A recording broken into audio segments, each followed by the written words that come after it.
ठीक है, तो फिर आज कॉस्टिंग में अगला टॉपिक स्टार्ट कर लेते हैं। हमने दो टॉपिक्स खत्म कर दिए थे प्रोसेस में। पहला हमने किया था सिंपल प्रोसेस, दूसरा हमने किया था पिछली क्लास में इंटर प्रोसेस प्रोसेस। ठीक है, लास्ट इसमें जो टॉपिक है, third topic of this chapter, that is the equivalent production.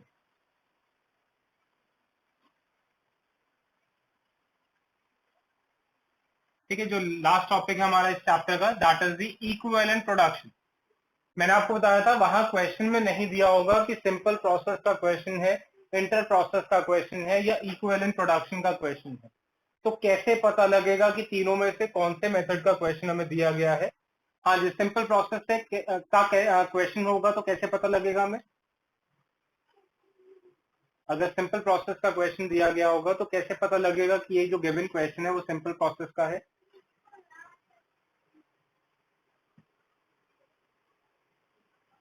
अगर गुड्स एक से दूसरे प्रोसेस में ट्रांसफर किए गए हैं और ट्रांसफर अगर कॉस्ट प्राइस पे की गई है तो वहां से पता लगता है कि जो गिवन क्वेश्चन है वो सिंपल प्रोसेस का दिया गया है। और मैंने एक और चीज आपको बताई थी कि सिंपल प्रोसेस अगर होगा तो उसमें ओपनिंग या closing stock of work in progress नहीं दिया गया होगा। ठीक है जी। दूसरा इंटर प्रोसेस प्रॉफिट हमने किया था, उसमें भी stock of work in progress चाहे ओपनिंग हो या क्लोजिंग हो वो नहीं गिवन था। पर डिफरेंस क्या था, एक प्रोसेस से दूसरे प्रोसेस में जो गुड्स ट्रांसफर होते थे वो इंक्लूडिंग प्रॉफिट किए जाते थे। ठीक है जी, ये चीज तो पहले दो मेथड्स में हमें समझ आया कि क्वेश्चन में क्या चीज गिवन होगी तो पता लग जाएगा कि वो सिंपल प्रोसेस का है। ओपनिंग क्लोजिंग स्टॉक WIP का नहीं गिवन, ट्रांसफर कॉस्ट प्राइस पे है तो simple process. Opening closing WIP नहीं गिवन, ट्रांसफर इंक्लूडिंग प्रॉफिट है तो वो इंटर प्रोसेस प्रॉफिट। ठीक है जी। इक्विवेलेंट प्रोडक्शन का क्वेश्चन होगा, कैसे पता लग जाएगा? इफ ओपनिंग और closing stock of WIP are given. अगर क्वेश्चन में कहीं आपको ओपनिंग या क्लोजिंग स्टॉक ऑफ WIP उसने दे दिया तो इसका मतलब 100% वो क्वेश्चन इक्विवेलेंट प्रोडक्शन के कंसेप्ट पे सॉल्व करके दिखाया जाएगा। ये चीज समझ आई है जी, कैसे पता लगेगा क्वेश्चन कौन से मेथड का या कौन से टॉपिक का है? रिप्लाई करिए प्लीज।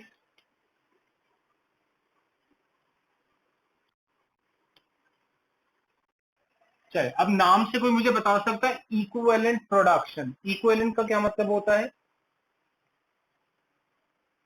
Equal to. ठीक है, इक्वल टू, हाँ, प्रोपोर्शनेट या इक्वल टू प्रोडक्शन की बात करते हैं। चलिए मैं एक छोटा सा एग्जांपल लिखता हूं। अगर आपको क्वेश्चन में गिवन है कि closing stock of work in progress that is equal to 500 units आपको दिया गया है, जिसपे वो कहता है material equal to 80%, labour is equal to 60% और ओवरहेड इक्वल टू 40% का खर्चा हम लगा चुके हैं। ठीक है, दोबारा से रिपीट करता हूं। आपको फॉर एग्जांपल एक क्वेश्चन में गिवन है कि closing stock of WIP 500 units का इस कंपनी के पास अभी भी बचा हुआ है जिसपे काम चल रहा है। ठीक है, वर्क इन प्रोग्रेस वही होता है ना, सेमी फिनिश गुड्स जिसको हम बोलते हैं, जिसपे काम अभी भी इन प्रोसेस है, चल रहा है। तो ऐसा हो गया था 500 यूनिट से जिसपे काम क्लोजिंग डेट पे चल रहा था, जिसपे वो कहता है मटीरियल का 80% हिस्सा लगा दिया गया था, लेबर का 60% हिस्सा लगा दिया गया था और ओवरहेड्स का 40% हिस्सा लगा दिया गया था। ये चीज समझ आती है ना, ये क्या चीज है? अगर टोटल 100% मैं बोल दूं तीनों का तो वो फिनिश गुड्स बन जाएंगे, क्योंकि अगर टोटल मटेरियल लगा दिए, टोटल लेबर लगा दिया और टोटल खर्चे लगा दिए तो इसका मतलब वो यूनिट्स कंप्लीट हो गए हैं। तो अगर कोई परसेंटेजेस लगनी बाकी हैं तो वहीं से पता लगता है कि ये वर्क इन प्रोग्रेस की बात की जा रही है, क्योंकि इस पे अभी पूरा मटेरियल, पूरा लेबर या पूरे ओवरहेड्स नहीं लगे हैं। अब इक्विवेलेंट प्रोडक्शन किसको बोलते हैं? 80% मटेरियल लगा है, कितने यूनिट्स पे? 500 यूनिट्स पे। तो अगर मैं 500 यूनिट्स का 80% करता हूं, ये जो आंसर आता है 400 यूनिट, इसको हम बोलते हैं इक्विवेलेंट प्रोडक्शन। ठीक है, तो ये तो समझ आए कि इक्विवेलेंट प्रोडक्शन की कैलकुलेशन कैसे करनी है।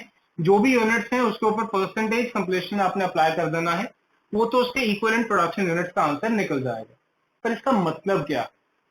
एक्चुअली जो मेरा स्टॉक है 500 यूनिट, 500 यूनिट से जो भी मटेरियल लगा है, अगर ये वाला जो मटेरियल, जो भी 80% के मटेरियल का खर्चा था, ये सारा का सारा खर्चा अगर मैं फिनिश गुड्स को बनाने के लिए लगा देता तो उससे कितने फिनिश गुड्स के यूनिट्स बना सकता था?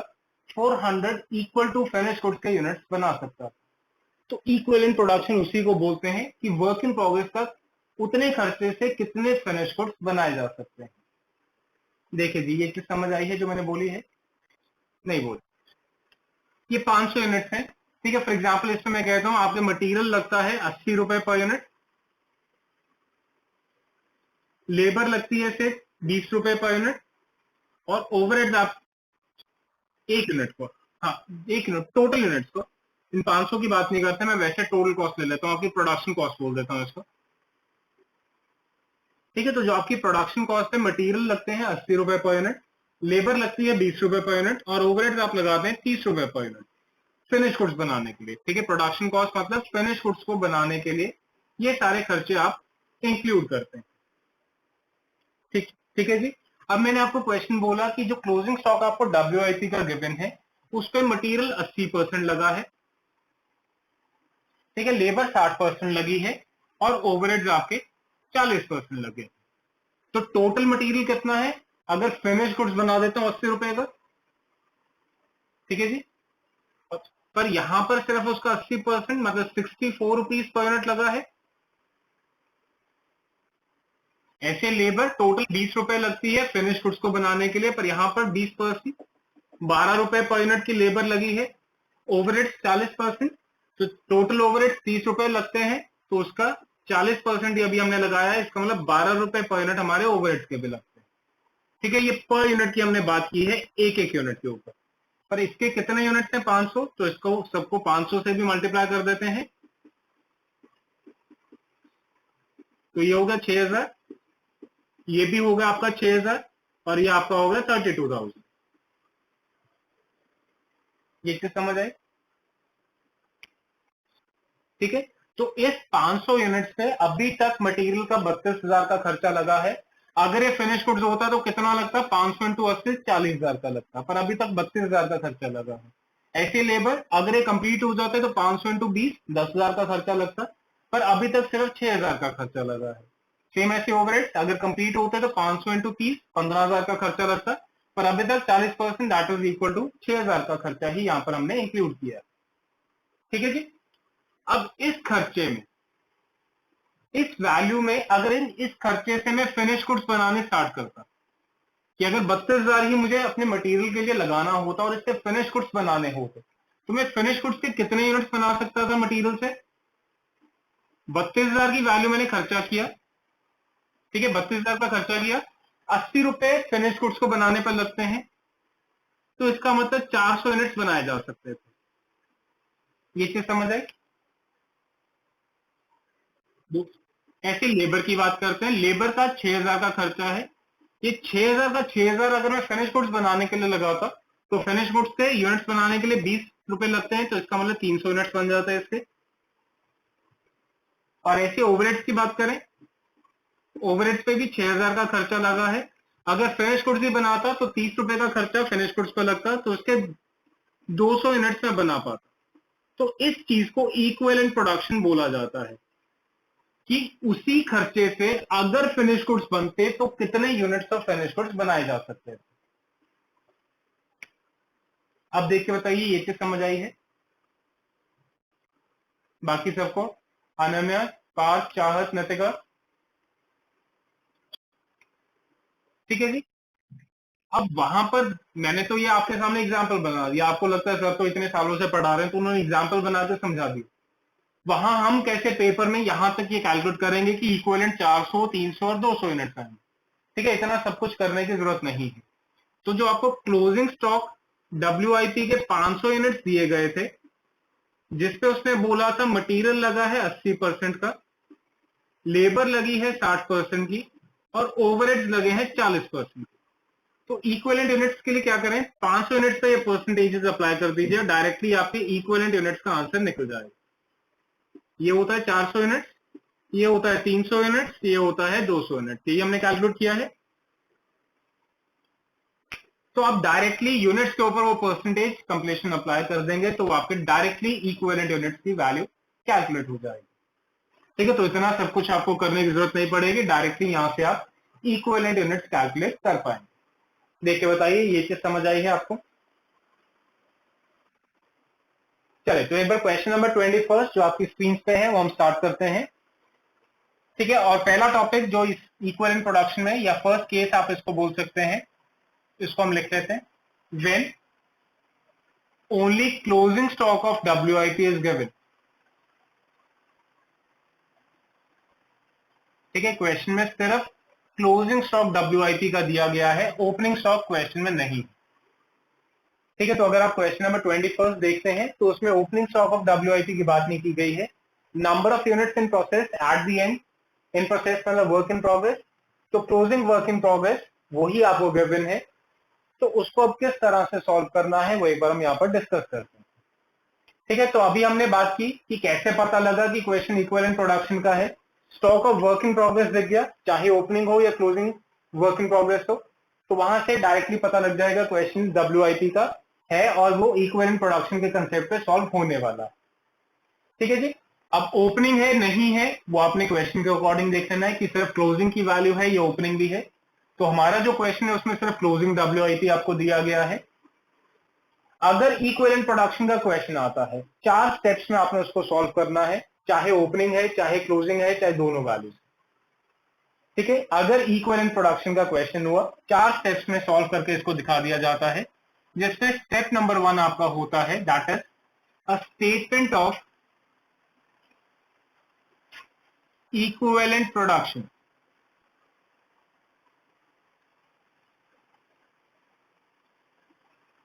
ठीक है जी, 4 स्टेप्स में आपको बोल रहा हूं कि इक्विवेलेंट प्रोडक्शन का क्वेश्चन आपने सॉल्व करके दिखाना है, जिसमें स्टेप नंबर 1 है a statement of equivalent production. एक बार देख लीजिएगा कितने कॉलम्स बनाने हैं, उसके अकॉर्डिंग फिर आप स्टार्ट करिएगा। पहला कॉलम आपने बनाना है इनपुट का, दूसरा कॉलम आपने बनाना है आउटपुट का, उसके बाद आपने उतने कॉलम्स बनाने हैं जितने खर्चे आपको क्वेश्चन में दिए गए। एक बार देख के बताएंगे इस गिवन क्वेश्चन में कितने एक्सपेंसेस आपको या क्या क्या एक्सपेंसेस आपको दिए गए हैं। ठीक है, अगर आप ध्यान से देखते हैं मटेरियल्स गिवन है, लेबर गिवन है और ओवरहेड्स आपको दिए गए हैं। तो 3 तरह का खर्चा दिया गया है। तो जितने खर्चे हैं तो हर खर्चे का एक रिस्पेक्टिव कॉलम आपने बना देना है, material, labour and overhead.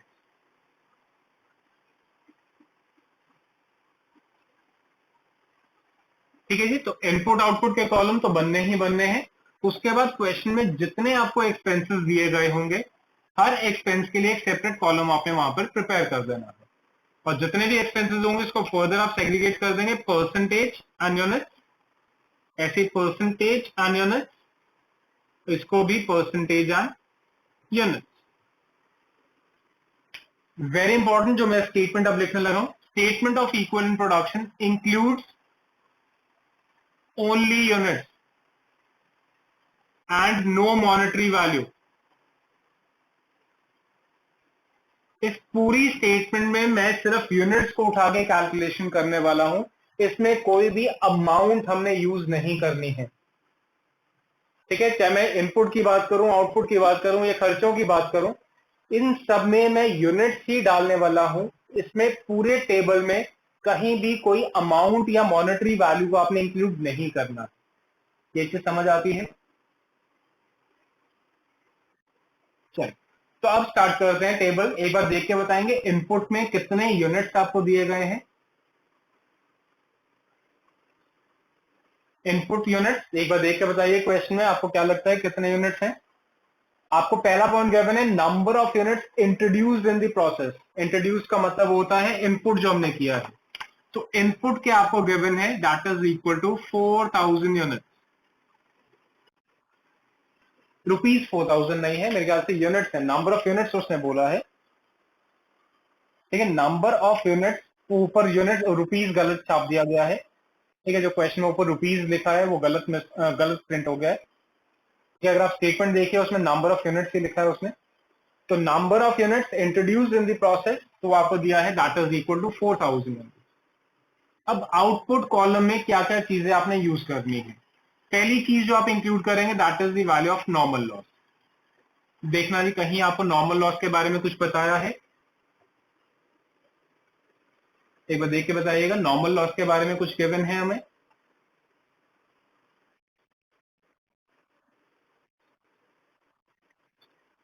In the end of the process, वो तो बाद में क्लोजिंग स्टॉक हमने बोला है।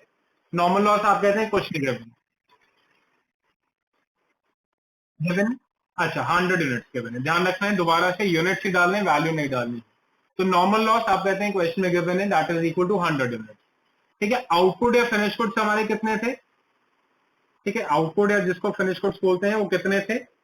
यूनिट्स कंप्लीटेड के नाम से गिवन हो सकता है ये। कंप्लीटेड का मतलब जो फिनिश कर दें। 3500 यूनिट्स आप कहते हैं गिवन है। क्लोजिंग वर्क इन प्रोग्रेस आ जाएगा।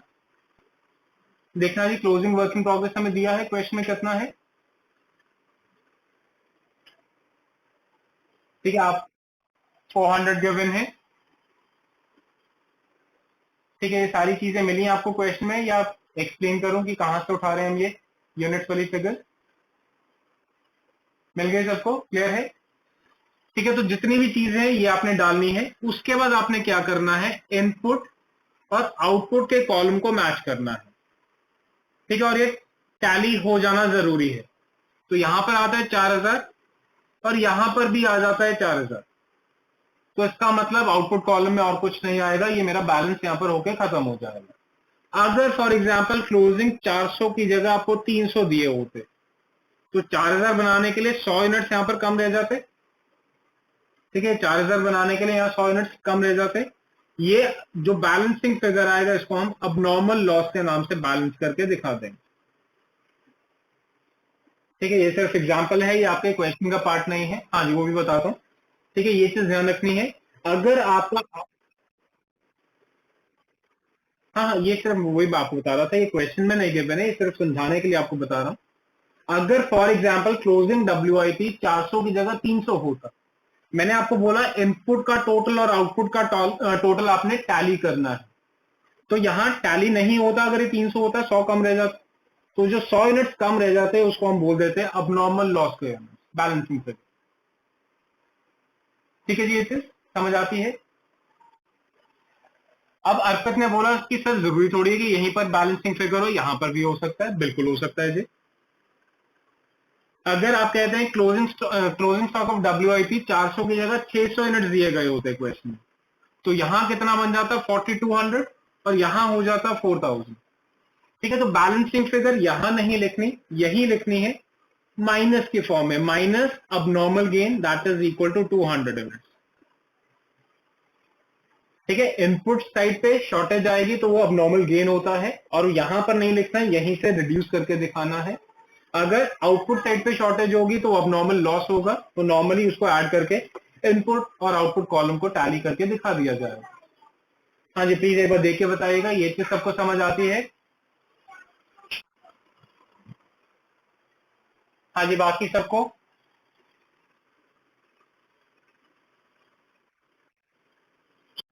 ठीक है, तो इस क्वेश्चन में ऐसा कुछ नहीं था। जो क्लोजिंग WIP हमें 400 गिवन थे, उसके बाद हमारा input and output column tally कर रहा था। अब आगे हमने लिखा है परसेंटेज और उसके कॉरेस्पॉन्डिंग यूनिट्स। तो परसेंटेजेस क्या है, सबसे पहले इंपॉर्टेंट करके वही लिखते हैं।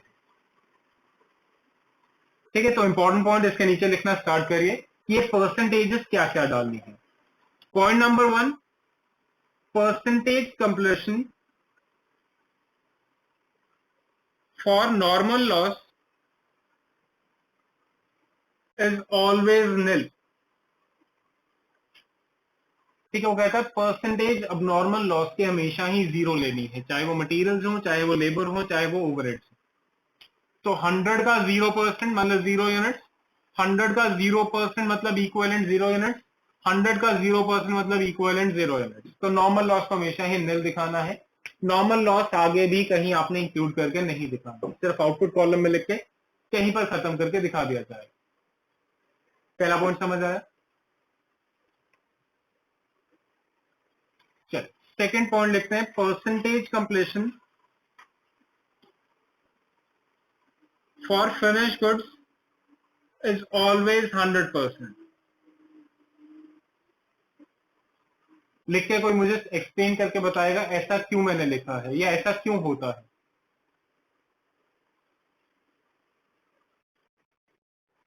उस पर टोटल काम खत्म हो गया है। बिल्कुल, जो उस पर 100% मटीरियल भी लग गए, उस पर 100% लेबर भी लग गई, उस पर 100% ओवरहेड भी लग गए।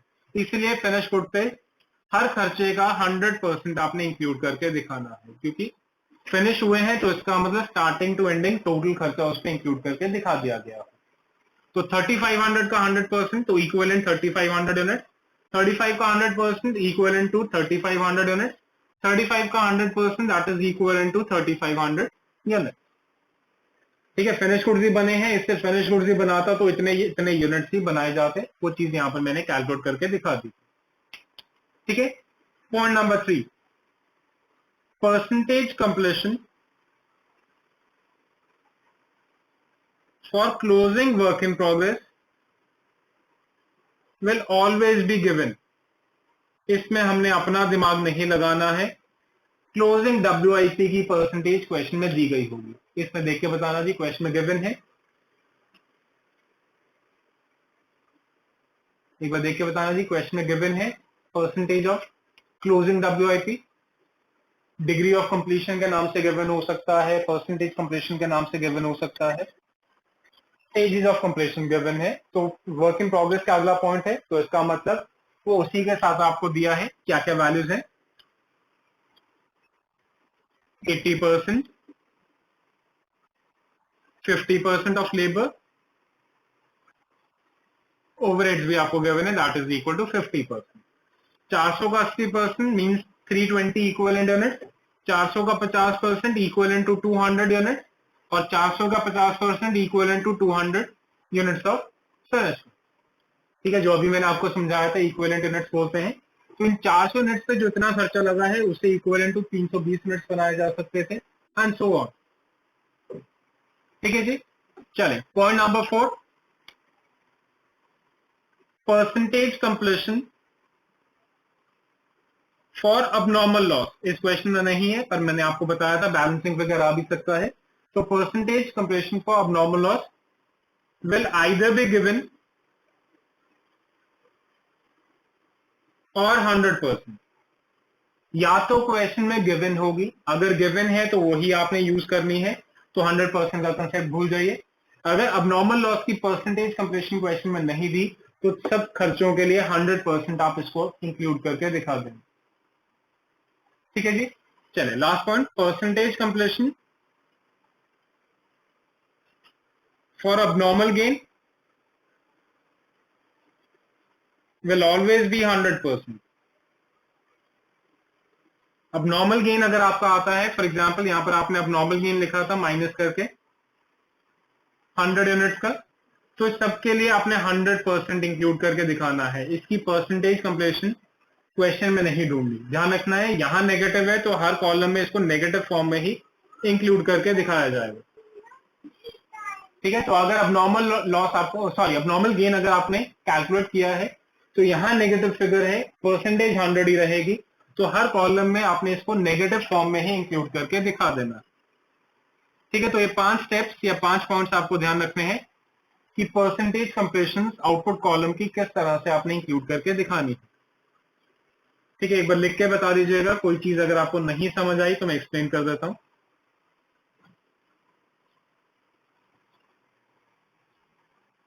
क्लियर है? ठीक है, तो सारी परसेंटेजेस डालने के बाद टोटल करते हैं। तो मटेरियल्स का टोटल आ जाता है 3820, लेबर का आ जाता है 3700, ओवरहेड का भी आ जाता है दैट इज इक्वल टू 3700। तो ये मेरा स्टेप नंबर 1 खत्म होता है। ठीक है, 3820 हमने जो निकाला है, this is the equivalent units of material. इस मटेरियल के खर्चे से हम टोटल 3820 फिनिश गुड्स के यूनिट्स बना सकते थे।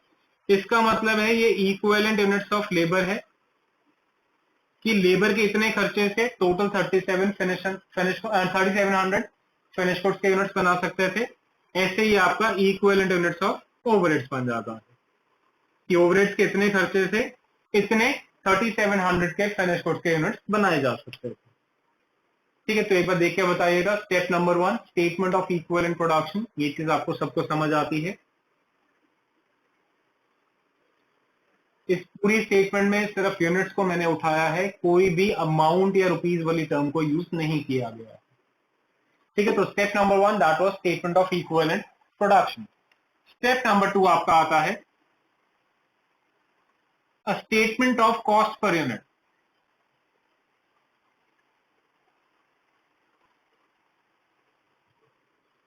ठीक है, step number 2 a statement of cost per unit. अब कॉस्ट पर यूनिट आपने किसका निकालना है, जितने भी खर्चे क्वेश्चन में गिवन होंगे तो हर खर्चे के लिए cost per unit step number 2 में आपने कैलकुलेट करके बताना। तो हमारे क्वेश्चन के अकॉर्डिंग मुझे मटेरियल्स पर यूनिट, मुझे लेबर्स पर यूनिट और मुझे ओवरहेड्स पर यूनिट का आंसर कैलकुलेट करके बताना। ठीक है, तो स्टार्ट करते हैं। सबसे पहले मटेरियल्स पर यूनिट, फॉर्मूला लिखते हैं value of material minus scrap value of normal loss divided by equivalent units of material.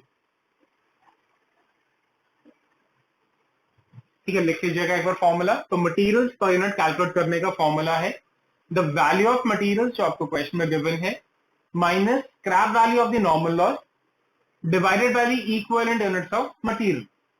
तो एक बार देख के बताएंगे क्वेश्चन में मटेरियल्स की वैल्यू क्या दी गई है। हाँ जी, एक बार देख के बताएंगे मटेरियल्स की वैल्यू क्या दी गई है क्वेश्चन में। 80% तो डिग्री ऑफ कंप्लीशन था, उसको भूल जाइए। अब 80% क्या है, मटेरियल्स की वैल्यू क्या है क्वेश्चन में। ठीक है, देखते हैं।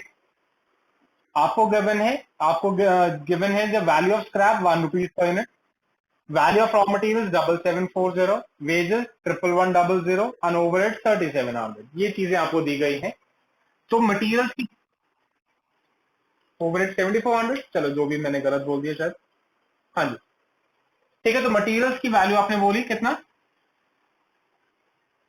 कितना बोला जी, 7740 minus scrap value of the normal loss. ये जो 100 यूनिट्स है इसकी स्क्रैप वैल्यू, तो नॉर्मल लॉस के 100 यूनिट से 1 यूनिट की स्क्रैप वैल्यू देख के बताना थी क्वेश्चन में क्या है, 1 रुपी पर यूनिट। ठीक है, 1 रुपी पर यूनिट, तो नॉर्मल लॉस की स्क्रैप वैल्यू टोटल कितनी बन जाती है, that is 100 rupees divided by equivalent units of material जो मैंने स्टेप नंबर 1 में कैलकुलेट किए थे, और वो है हमारी वैल्यू 3820। देख के बताना है क्या बन जाती है, 2 rupees per unit, 7640 divided by 3820 that comes to 2 rupees per unit. जरूरी नहीं आंसर हमेशा प्रॉपर फिगर में आएगा, कुछ भी आंसर निकल सकता है, पॉइंट्स में भी हो सकता है। देखिए स्टेप नंबर 1 ये मटेरियल्स पर यूनिट समझ आती है ये आपको कैलकुलेशन। सेकंड जो हमें खर्चा गिवन है लेबर पर यूनिट, उसका आंसर कैलकुलेट करना है, that is value of labour. Labour की तो स्क्रैप वैल्यू नहीं होती, तो divided by equivalent units of labour.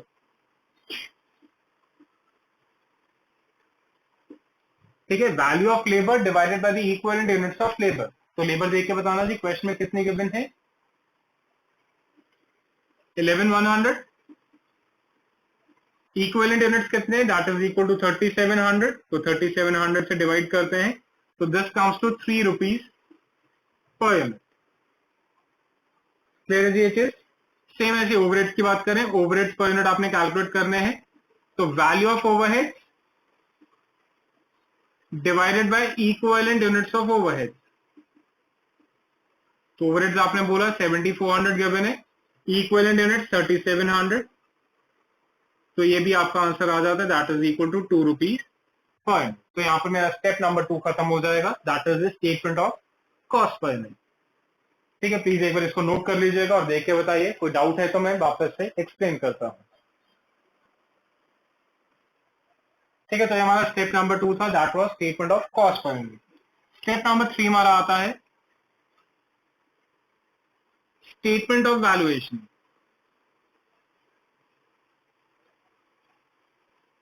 ठीक है, स्टेप नंबर 3 हमारा जो है that is the statement of valuation. पहले तो बात करते हैं कि वैल्यूएशन किसकी हमें करनी है। हमें पूरे आउटपुट कॉलम की वैल्यूएशन करनी है एक्सेप्ट फॉर नॉर्मल लॉस। ठीक है, मैं लिख देता हूं यहां पर, पूरे आउटपुट कॉलम की आपने करनी है एक्सेप्ट द नॉर्मल लॉस। तो आउटपुट के कॉलम में देखें क्या है, नॉर्मल लॉस को छोड़ देते हैं, इसका मतलब फिनिश गुड्स की वैल्यूएशन करनी है, क्लोजिंग WIP की वैल्यूएशन करनी है, अब नॉर्मल लॉस होगा तो उसकी वैल्यूएशन करनी है, अब नॉर्मल गेन होगा तो उसकी वैल्यूएशन करनी है। ठीक है, तो इन चीजों की वैल्यूएशन आपको करके दिखानी है। तो पूरा output column excluding the value of normal loss वो हमें वैल्यूएशन वाले स्टेटमेंट में इंक्लूड करके दिखानी है। तो यहां पर हमारे पास पहली चीज है that is the finish goods. ठीक है, फिनिश गुड्स पे 3 तरह का खर्चा आपको दिया गया है, मटेरियल्स का, लेबर का, ओवरहेड। ठीक है, ध्यान से इसको समझना। फिनिश गुड्स पे 3 तरह का खर्चा है, material, labour and overhead. Units में यहां से यूज करूंगा। मटेरियल के कितने यूनिट्स हैं? 3500। लेबर के कितने यूनिट्स हैं? That is 3500। ओवरहेड के कितने यूनिट्स हैं? That is also 3500। ठीक है, फिनिश गुड्स के सामने जो मटेरियल्स में, लेबर में और ओवरहेड्स में यूनिट्स थे मैंने वो लिख के दिखा दिए हैं। तो इसको आपने मल्टीप्लाई किससे करना है? Materials per unit, labour per unit और ओवरहेड्स पर यूनिट। तो मटेरियल्स को मटेरियल्स पर यूनिट से, लेबर को लेबर पर यूनिट से, ओवरहेड्स को ओवरहेड पर यूनिट से। तो देखें क्या वैल्यू बन जाती है? 7000, 10,500 एंड दिस इज ऑल्सो 7000। तो ये बन गया हमारा 24,500। ये हमारी वैल्यू निकल जाती है, that is the value for finish. देखिए बताइए ये चीज समझ आई है आप लोगों को? ठीक है, यूनिट्स मैंने स्टेटमेंट वाले कॉलम से, स्टेटमेंट ऑफ इक्विवेलेंट यूनिट्स वाले में से उठाए हैं, और जो पर यूनिट उनकी वैल्यूज हैं वो मैंने स्टेप 2 कॉस्ट पर यूनिट से यूज किया है। ऐसी अगली चीज है क्लोजिंग WIP। इस पे भी मटेरियल्स हैं, लेबर है और ओवरहेड।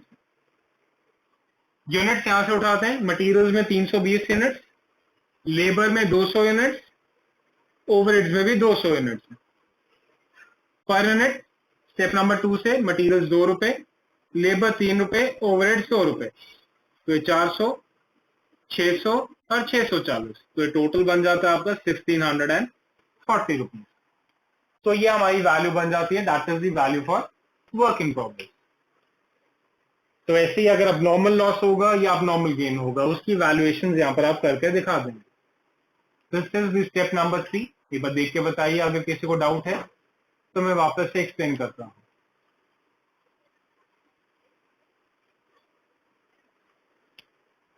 क्लियर है जी ये चीज? चल, last step, step number 4, that is the process account.